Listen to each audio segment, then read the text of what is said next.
Hi, welcome back to Comicbook Gallery. I'm your host, Joaquin. Give me a moment to walk on stage, people. I haven't done one of these videos in a while. So today's video is a late entry, but most likely will not make the cut for John's Comics and Kids. Shh. The first rule of John's Comics and Kids is you're not supposed to talk about his contests. But nevertheless, the video that I want to put out there anyways is Gru the Wanderer. I think would make a great read for you and your daughters. It's a funny book. It has great little morality stories, and the characters are really funny, especially Gru and his dog Roberto. I want to share a story that my father told me.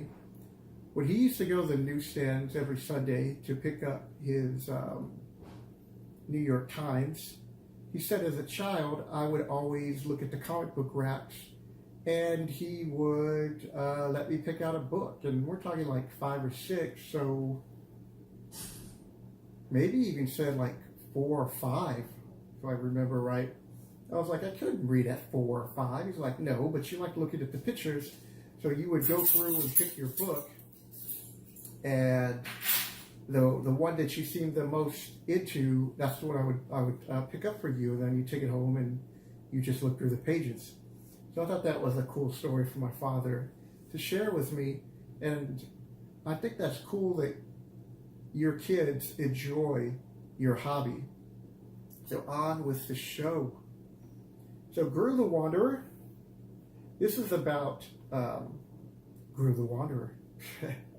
So he's the best swordsman in the world, hands down. He's like the hardest person to kill in the world.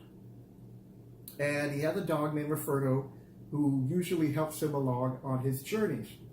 So at the beginning of these stories, they usually like to have their like opening page, and sometimes they start off with, they set it up, but in this one they didn't. So it's like, one fine day, and Gru's like, shh, Gru smells our dinner coming.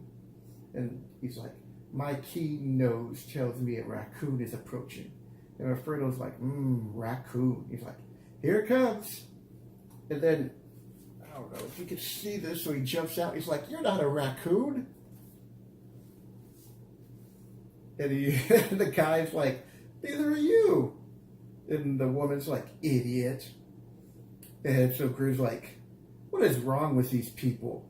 You would think no one's ever almost accidentally slain them before. I hear you, Gru. He's like, look, Roberto, a cookout. And then Roberto's like, an awful lot of smoke for a cookout. So they're off in the distance and they see this big smoke.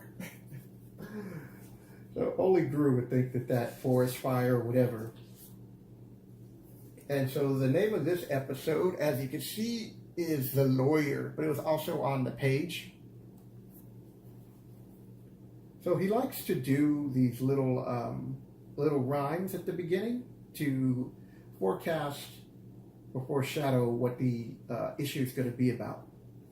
So it's like, we searched the whole world over to find out if it was true that somewhere there was someone far more dangerous than Gru. At first we thought it couldn't be, the notion was absurd, but we found it to be the truth, so spread this chilling word. For we have wandered far and near, and found upon our journey one person deadlier than Gru. Beware of his attorney. So Gru walks into this town. He's like, how could this town be destroyed? I do not remember even coming here. And the person's like, that's Gru. And he's like, Like we don't have enough disasters already. So he's going through the town, and he picks up a chicken, and he decides to eat it because he's hungry. So the town arrests him, or the city guard comes in and tricks Gru, which is very easy to do because Gru is very gullible.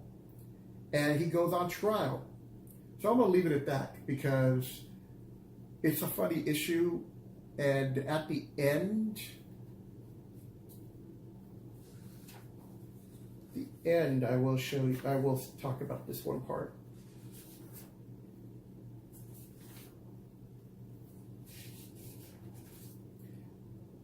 At the end, he usually has, again, like he wraps it up with another little rhyme, and there's little morality tales. That's what I like about most of his stories. Besides being funny, he's like, moral. Law is the best deterrent to justice. A lot of good characters. I think this had a run of 1 to 125, a couple of miniseries, like 3 or 4, maybe up to 5, a few, maybe a one-shot, giant size. I mean, I love this. My goal is to collect all of these in like near mint condition. Besides my X-Men run. My X-Men run cuts first, then I'll come back to Gru. So that'll do it, people. I hope you like what you see. Please hit the like button. I do appreciate the comments, but I notice I have more comments than I do like button. So hopefully you'll remember to hit the like button. So that'll do it. Hope you enjoyed this show, and good luck to the winner, whoever wins in this contest, because it's a lot of great prizes, and have been enjoying John Comics with Kids. That'll do it, people. Take care. I gotta walk off stage. Do do do do do do do do do. Yay!